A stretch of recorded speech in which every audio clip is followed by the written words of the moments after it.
Chapter 26. It was not for several minutes after their flight had commenced that any conversation passed between the robbers.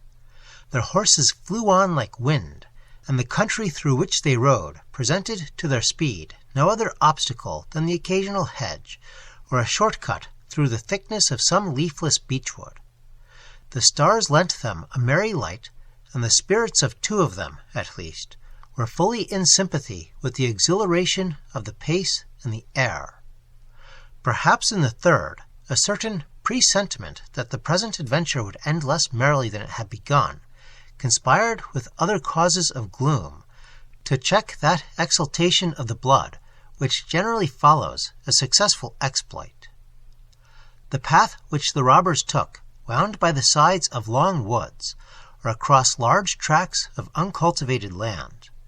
Nor did they encounter anything living by the road, save now and then a solitary owl, wheeling its gray body around the skirts of the bare woods, or occasionally troops of conies, pursuing their sports and enjoying their midnight food in the fields. "Heavens!" cried the tall robber, whose incognito we need no longer preserve, and who, as our readers are doubtless aware, answered to the name of Pepper. "Heavens!" cried he, looking upward at the starry skies in a sort of ecstasy. "What a jolly life this is! Some fellows like hunting. Damn it, what hunting is like the road! If there be sport in hunting down a nasty fox, how much more is there in hunting down a nice clean nobleman's carriage? If there be joy in getting a brush, how much more is there in getting a purse? If it be pleasant to fly over a hedge in the broad daylight, hang me if it not be 10 times finer sport to skim it by night. Here goes! Look how the hedges run away from us, and the silly old moon dances about, as if the sight of us put the good lady in spirits. Those old maids are always glad to have an eye upon such fine dashing young fellows." "Aye," cried the more erudite and sententious Augustus Tomlinson, roused by success from his usual philosophical sobriety, "no work is so pleasant as night work, and the witches our ancestors burnt were in the right to ride out on their broomsticks with the owls and the stars. We are their successors now, Ned. We are your true fly-by-nights." "Only," quoth Ned, "we are a cursed deal more clever than they were, for they played their game without being the bit richer for it, and we— I say, Tomlinson, where the devil did you put that red morocco case?" "Experience never enlightens the foolish," said Tomlinson, "or you would have known, without asking, that I had put it in the very safest pocket in my coat. Gad, how heavy it is!" "Well," cried Pepper, "I can't say I wish it were lighter. Only think of our robbing my lord twice, and on the same road, too." "I say, Levitt," exclaimed Tomlinson, "was it not odd that we should have stumbled upon our Bath friend so unceremoniously?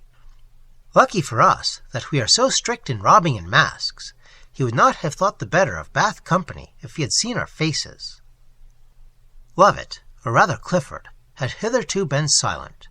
He now turned slowly in his saddle and said, "As it was, the poor devil was very nearly despatched. Long Ned was making short work with him, if I had not interposed. Because I will have no killing. It is the curse of the noble art in our profession to have passionate professors like thee." "Passionate!" repeated Ned. "Well, I am a little choleric, I own it, but that is not so great a fault on the road as it would be in housebreaking. I don't know a thing that requires so much coolness and self-possession as cleaning out a house from top to bottom, quietly and civilly, mind you." "That is the reason, I suppose, then," said Augustus, "that you altogether renounced that career. Your first adventure was housebreaking, I think I have heard you say. I confess it was a vulgar debut, not worthy of you." "No, Harry Cook seduced me, but the specimen I saw that night disgusted me of picking locks. It brings one in contact with such low companions. Only think, there was a merchant, a rag merchant, one of the party." "Faugh!" said Tomlinson, in solemn disgust. "Aye, you may well turn up your lip. I never broke into a house again." "Who are the other companions?" "Only Harry Cook, and a very singular woman. Here Ned's narrative was interrupted by a dark defile through a wood, allowing room for only one horseman at a time. They continued this gloomy path for several minutes, until at length it brought them to the brink of a large dell, overgrown with bushes, and spreading around somewhat in the form of a rude semicircle. Here the robbers dismounted, and led their reeking horses down the descent. Long Ned, who went first, paused at a cluster of bushes which seemed so thick as to defy intrusion, but which, yielding on either side to the experienced hand of the robber, presented what appeared the mouth of a cavern. A few steps along the passage of this gulf brought them to a door, which, even seen by torchlight, would have appeared so exactly similar in color and material to the rude walls on either side as to have deceived any unsuspecting eye, and which, in the customary darkness brooding over it, might have remained for centuries undiscovered. Touching a secret latch, the door opened, and the robbers were in the secure precincts of the Red Cave.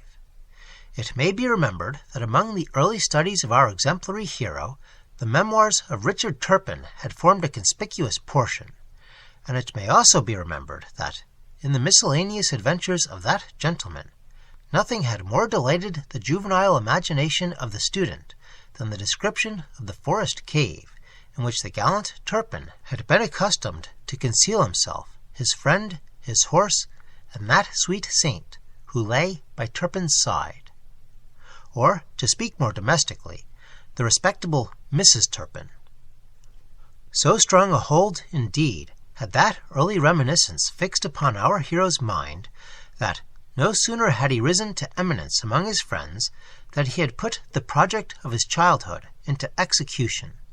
He had selected for the scene of his ingenuity an admirable spot.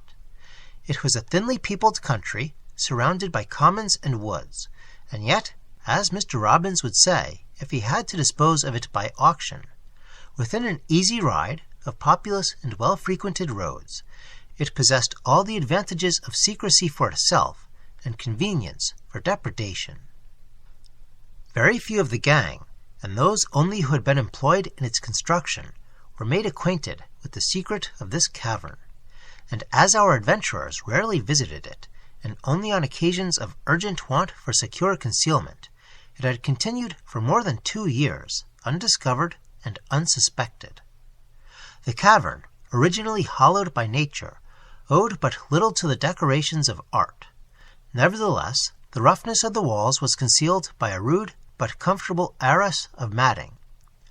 4 or 5 of such seats as the robbers themselves could construct were drawn around a small but bright wood fire, which, as there was no chimney, spread a thin volume of smoke over the apartment. The height of the cave, added to the universal reconciler, custom, prevented, however, this evil from being seriously unpleasant.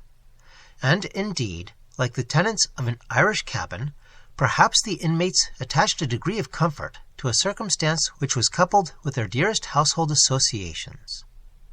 A table, formed of a board coarsely planed, and supported by 4 legs of irregular size, made equal by the introduction of blocks or wedges between the legs and the floor, stood warming its uncouth self by the fire. At one corner, a covered cart made a conspicuous article of furniture, no doubt useful either in conveying plunder or provisions. Beside the wheels were carelessly thrown 2 or 3 coarse carpenter's tools, and the more warlike utilities of a blunderbuss, a rifle, and 2 broad swords. In the other corner was an open cupboard containing rows of pewter platters, mugs, etc.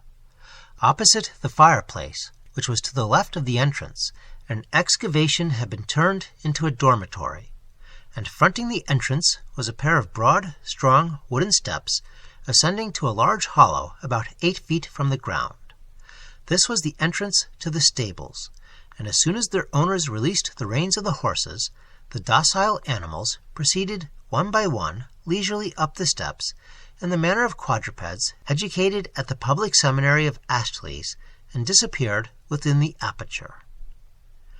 These steps, when drawn up, which, however, from their extreme clumsiness, required the united strength of 2 ordinary men, and was not that instantaneous work which it should have been, made the place above a tolerably strong hold, for the wall was perfectly perpendicular and level, and it was only by placing hands upon the ledge, and so lifting himself gymnastically upward, that an active assailant could have reached the eminence, a work which defenders equally active, it may easily be supposed, would not be likely to allow. This upper cave, for our robbers paid more attention to their horses than themselves, as the nobler animals of the 2 species, was evidently fitted up with some labor. The stalls were rudely divided, the litter of dry fern was clean, troughs were filled with oats, and a large tub had been supplied from a pond at a little distance. A cart harness and some old wagoners' frocks were fixed on pegs to the wall, while at the far end of these singular stables was a door strongly barred, and only just large enough to admit the body of a man.